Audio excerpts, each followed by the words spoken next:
അസ്സലാമലൈക്കും. Hi, welcome back. പുതിയാപ്പളമാരൊക്കെ വീട്ടിൽ വിരുന്ന് വരുമ്പോൾ ഞങ്ങളുടെ ഏരിയയിൽ സ്പെഷ്യലായിട്ട് ഉണ്ടാക്കി കൊടുക്കുന്നതായിട്ടാണ് ഈ കണ്ണച്ചപ്പത്തിരി. അതിൻ്റെ കൂടെ ഒരു ബീഫ് ഡ്രൈ ഫ്രൈഡ് റെസിപ്പിയും കൂടെയാണ് ഞാനിന്ന് ഷെയർ ചെയ്യുന്നത്. 1.5 കപ്പ് ആട്ട, അതിലോട്ട് 3/4 കപ്പ് മൈദ, കുറച്ച് ഉപ്പ് കൂടെ ഇട്ട് പച്ചവെള്ളത്തിൽ തന്നെ, ചുടുവെള്ളത്തിൽ കുഴക്കുകയാണെങ്കിൽ കുഴപ്പമില്ല, മാവ് ഒന്നുകൂടെ ഒന്ന് സോഫ്റ്റ് ആവും. ചപ്പാത്തിക്കൊക്കെ മാവ് കുഴക്കുന്നത് പോലെ നന്നായിട്ട് കുഴച്ച് കുറച്ച് ടൈം റെസ്റ്റ് ചെയ്യാൻ വെക്കാം. ഒരു 20 മിനിറ്റൊക്കെ കഴിഞ്ഞതിന് ശേഷം അതെടുത്ത് ഒരു ചപ്പാത്തിയുടെ സൈസിലുള്ള ഓരോ ബോളാക്കിയിട്ട് മാറ്റി വെച്ച്. അപ്പോഴത്തേക്കും മാവ് നല്ല സോഫ്റ്റ് ആയിട്ടുണ്ടാവും കേട്ടോ. പരത്താൻ തുടങ്ങുന്നതിന് മുമ്പേ ചെറിയൊരു ബൗളിലേക്ക് 2 ടേബിൾ സ്പൂൺ നെയ്യ്, അതിലോട്ട് 2 ടേബിൾ സ്പൂൺ ഓയിലും. ഇനി നെയ്യ് കൂടുതൽ എടുക്കണമെങ്കിൽ അങ്ങനെ എടുക്കുക, ടേസ്റ്റ് കുറച്ചുകൂടെ കൂടുന്നേ ഉള്ളൂ. രണ്ടും കൂടെ നല്ലോണം മിക്സ് ചെയ്ത് സൈഡിലോട്ട് വെക്കാം. ഇനിയിപ്പോൾ എന്താ, ഓരോ ബോൾ എടുക്കുക, ചപ്പാത്തി പോലെ പരത്താൻ തുടങ്ങുക. പരത്തുമ്പോൾ കണ്ടില്ല, ഈ നമ്മൾ മിക്സ് ചെയ്ത് വെച്ച നെയ്യിൻ്റെ ഓയിലിൻ്റെ മിക്സ് ഇതിൻ്റെ 2 സൈഡിലും പരട്ടി കൊടുക്കണം. അപ്പോൾ ആ നെയ്യിൻ്റെ ടേസ്റ്റും പിന്നെ ഇത് ലെയറായിട്ട് നമ്മൾ മടക്കിയാണല്ലോ ഇത് എടുക്കുക. അപ്പോൾ നല്ല ലെയറായിട്ട് കിട്ടാൻ വേണ്ടിയിട്ടാണ് ഇങ്ങനെ ചെയ്യുന്നത്. കുറച്ച് വലിയ സൈസിൽ തന്നെ ഇത് പരത്തിയെടുക്കുക. എന്ന് വെച്ചാൽ ഓവർ തിന്നാക്കേണ്ട ആവശ്യമൊന്നുമില്ല. അപ്പോൾ ഏതാണ്ട് പരത്തി കഴിഞ്ഞാൽ ഇനി ഇതിൻ്റെ മുകളിലോട്ട് നല്ലോണം നെയ്യ് സ്പ്രെഡ് ചെയ്യാം. എല്ലായിടത്തും നെയ്യ് ആക്കിയതിന് ശേഷം വീഡിയോയിൽ കാണുന്ന പോലെ ഓരോ സൈഡിൽ നിന്നും മടക്കി എടുക്കുക. ഇങ്ങനെ ഓരോ ലെയറിൻ്റെ മുകളിലും നെയ്യ് ഇതുപോലെ തേച്ച് കൊടുക്കുക. തേച്ച് കൊടുക്കുന്നത് എന്താണെന്ന് വെച്ചാൽ ഇതനിയും നമ്മൾ പരത്തുമ്പോൾ അത് ഒട്ടിപ്പോവാതിരിക്കാതെ ചുട്ടെടുക്കുമ്പോൾ ഇങ്ങനെ പൊങ്ങി വരണം, ബോൾ പോലെ പൊങ്ങി വരും. അങ്ങനെ ലാസ്റ്റ് ഇത് നമ്മൾ മടക്കി ഒരു ബോക്സ് പോലെയായി. ഇനി ഇതിൻ്റെ 4 കോർണറിൽ നിന്നും നമ്മൾ ഒന്നും കൂടെ സെൻറ്ററിലോട്ട് മടക്കിയെടുക്കണം. ഇതാ വീഡിയോയിൽ കണ്ടാൽ നിങ്ങൾക്ക് മനസ്സിലാവും ഞാൻ പറയുന്നതിനേക്കാളും. ഇതുകൊണ്ടായിരിക്കും ഇതിനെ കണ്ണച്ചപ്പത്തിരി എന്ന് വിളിക്കുന്നത്. കണ്ടില്ലേ, 4 കണ്ണ് പോലെ. ഇത് ഓയിലിൽ ഡീപ്പ് ഫ്രൈ ചെയ്തെടുക്കുകയാണെങ്കിൽ ഈ 4 സൈഡും ഇങ്ങനെ നന്നായിട്ട് പൊങ്ങി വരും. പക്ഷേ ഞാനിപ്പോൾ ചുട്ടാണ് കേട്ടോ എടുക്കുന്നത്. ചുട്ടെടുത്താലും നല്ല ടേസ്റ്റാണ്. ഈ നെയ്യൊക്കെ നല്ലോണം മുകളിൽ ഒഴിച്ചിട്ട് ചുട്ടെടുത്താൽ മതി.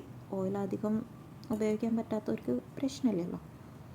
ഇനിയിപ്പോൾ ബാക്കിയുള്ളതും ഇതുപോലെ തന്നെ നമുക്ക് ചെയ്തെടുക്കാം കേട്ടോ.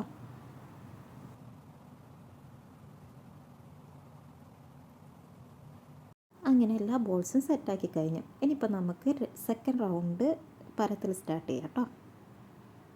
ഇനിയിപ്പോൾ ഈ പരത്തുന്നത് ശ്രദ്ധിച്ചോ, ആദ്യം കുറച്ച് നീളത്തിൽ പരത്തിയിട്ട് ഇതിനെ ഒരു സ്ക്വയർ ഷേപ്പിലാക്കി എടുക്കണം. കാണുമ്പോൾ ഒരു പെട്ടി പോലെ തോന്നണം. ഞങ്ങളുടെ നാട്ടിൽ ഇത് കോമൺ ആണ്, ഇതറിയാത്ത ആരും അങ്ങനെ ഉണ്ടാവില്ല. പക്ഷേ ഇതറിയാത്തവർക്ക് വേണ്ടിയിട്ടാണ് കേട്ടോ ഇത്ര ഡീറ്റെയിൽ ആയിട്ട് പറഞ്ഞു തരുന്നത്. കണ്ടില്ല, ഈ 4 മൂലയിൽ നിന്നും ഇങ്ങനെ വലിച്ച് നീട്ടി പരത്തിയെടുക്കുക. ഇടയ്ക്കിടയ്ക്ക് കുറച്ച് നെയ്യും അതിൻ്റെ മുകളിൽ തേച്ച് കൊടുത്താൽ മതി. ഓവർ തിന്നാക്കണ്ട, നേരത്തെ പോലെ തന്നെ മെല്ലെ ഒന്ന് ഷേപ്പാക്കി എടുത്താൽ മാത്രം മതിയാവും കേട്ടോ. അപ്പോൾ ഇത്രയേ ഉള്ളൂ. ഇതുപോലെ തന്നെ ബാക്കിയുള്ളതും പരത്തി എടുത്താൽ മതി. ഇനിയിപ്പോൾ ഇത് പാനിൽ വെച്ച് ചുട്ടെടുക്കാനേ ഉള്ളൂ. പാൻ അടുപ്പത്ത് വെച്ച് നന്നായിട്ട് ചൂടായതിന് ശേഷം അതിലോട്ട് ഇട്ടാൽ മതി. ഒരു സൈഡ് ചൂടായിട്ട് വരുമ്പോൾ അതിൻ്റെ മുകളിലോട്ട് നേരത്തെ എടുത്ത് വെച്ച നെയ്യില്ലേ, അത് കുറേശ്ശെ ആയിട്ട് ഒഴിച്ചു കൊടുക്കുക. ഓരോ ഭാഗം മറിച്ചിടുമ്പോൾ അതിൻ്റെ മുകളിലോട്ട് നെയ്യ് ഇങ്ങനെ ഒഴിച്ചു കൊടുത്താൽ മതി. ഇത് നന്നായിട്ട് പൊങ്ങി വരും കേട്ടോ. നമ്മൾ നേരത്തെയൊക്കെ ഇങ്ങനെ നെയ്യ് തേച്ചതിനെ കൊണ്ട് നല്ല സോഫ്റ്റ് ആയിരിക്കും.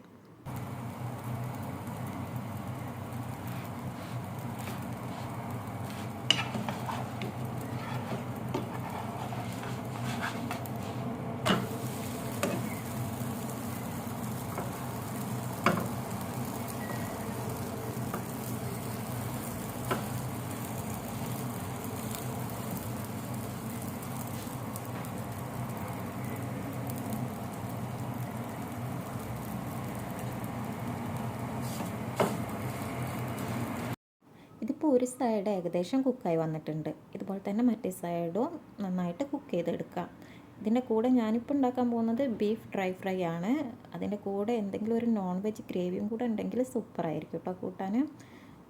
ഇതിപ്പോൾ ഞങ്ങളുടെ ഏരിയയിൽ ഒരു സ്പെഷ്യൽ ഐറ്റം തന്നെയാണ്. എന്തെങ്കിലും പരിപാടി ഉണ്ടെങ്കിൽ അതിലിത് മസ്റ്റാണ്.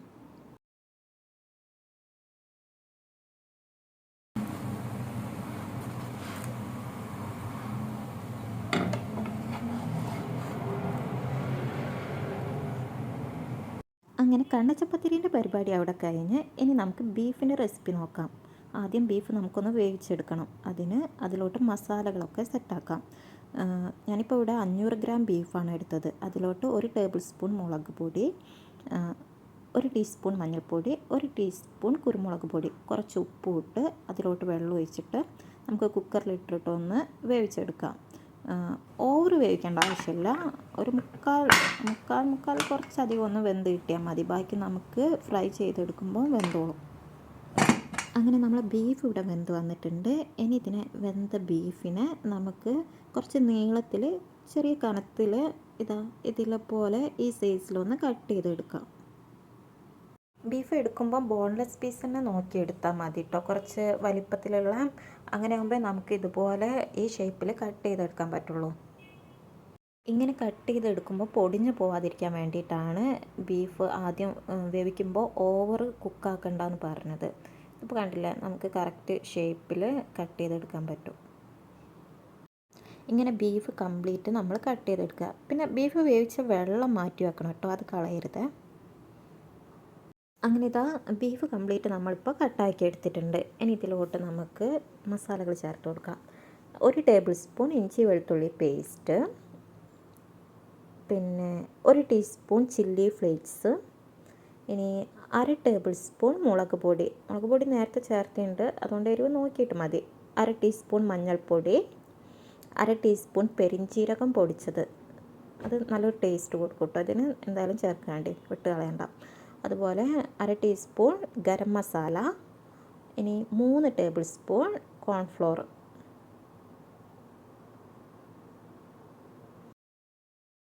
ഇതിലേക്ക് ഇനി 1 ടേബിൾ സ്പൂണോളം ലെമൺ ജ്യൂസ്, നാരങ്ങ നീര് ഒഴിച്ചിട്ട് ആവശ്യത്തിന് ഉപ്പ് ഇട്ട് കൊടുക്കുക. ഉപ്പ് നേരത്തെ നമ്മൾ ബീഫ് വേവിക്കുമ്പോൾ ഇട്ടിട്ടുണ്ട്, അതുകൊണ്ട് നോക്കിയിട്ട് ആവശ്യത്തിനനുസരിച്ച് ഇട്ട് കൊടുത്താൽ മതി. ഇനി ഈ മസാലയൊക്കെ നമ്മൾ മിക്സ് ചെയ്യാൻ പോകുന്നത് നേരത്തെ ബീഫ് വേവിച്ച് വെച്ച ആ ഗ്രേവി ഇല്ലേ, ആ ഗ്രേവി ഒഴിച്ചിട്ടാണ്. ഞാനിപ്പോൾ ഒരു 4 ടേബിൾ സ്പൂണോളം ബീഫിൻ്റെ ഗ്രേവി എടുത്തിട്ടുണ്ട്. ഈ ഗ്രേവി ഒഴിച്ചിട്ട് നല്ലോണം ഈ മസാലകളൊക്കെ ഒന്ന് തേച്ച് പിടിപ്പിച്ച് നമുക്ക് റെസ്റ്റ് ചെയ്യാൻ വെക്കാൻ പറ്റുമെങ്കിൽ അത് നല്ലതാണ്. ഈ മസാല ഒന്ന് പിടിച്ച് കിട്ടാൻ ഒരു അരമണിക്കൂറൊക്കെ ഫ്രിഡ്ജിൽ വെക്കാൻ പറ്റുമെങ്കിൽ അങ്ങനെ വെച്ചിട്ടെടുക്കാം. ഇനിയിപ്പോൾ ഒന്നുമില്ല, ഒരു പാനിലോട്ട് എണ്ണ ഒഴിച്ച് നന്നായിട്ട് ചൂടായിട്ട് അതിൽ ഈ ബീഫ് ഇട്ട് ഫ്രൈ ചെയ്തെടുത്താൽ മതി.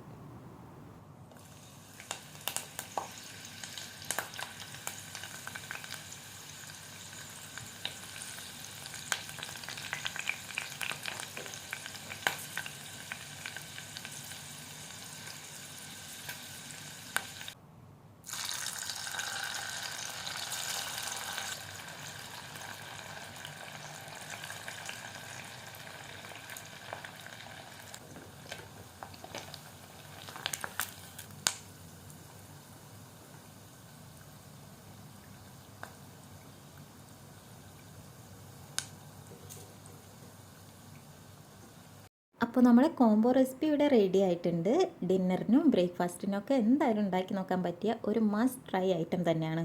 ഈ ബീഫില്ലേ, അത് നമ്മൾ റെസ്റ്റോറൻറ്റിൽ നിന്നൊക്കെ കിട്ടുന്ന ആ സെയിം ടേസ്റ്റ് തന്നെയാണ് കേട്ടോ.